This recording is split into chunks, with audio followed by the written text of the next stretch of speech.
আসসালামু আলাইকুম। আমি মোহাম্মদ সজীব। আপনারা যারা বাইক রাইডার, বাইক ইউজ করেন, আপনাদের জন্য অত্যন্ত গুরুত্বপূর্ণ একটি টিপস। সেটা হচ্ছে অনেক সময় আপনাদের বাইকের কিছু সমস্যা ফেস করেন, আপনারা অনেকে জানেন না, বুঝতে পারেন না। আমি ওই বিষয়টা শেয়ার করতেছি, আবার আমি আপনাদেরকে দেখাই দিব। চলেন আমার সাথে, আমি আপনাদেরকে দেখাই দিচ্ছি।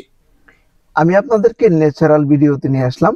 এটা হচ্ছে সেলো2 বাইক, ইয়ামাহা সেলো2 বাইক 125 সিসি। এই যে এটা হচ্ছে কিন্তু ক্লাসের সুইচ, হ্যাঁ, এটা অনেকেই জানে না এটা আসলে কিসের কাজ করে।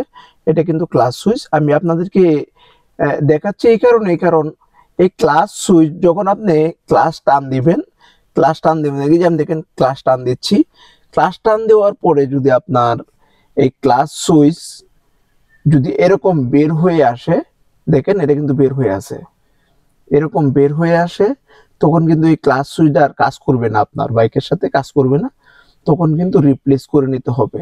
সো এরকম প্রবলেম অনেকেই পড়েছেন যে ক্লাস টান দিয়েছেন, বাইক গিয়ারে আছে, স্টার্ট হচ্ছে না।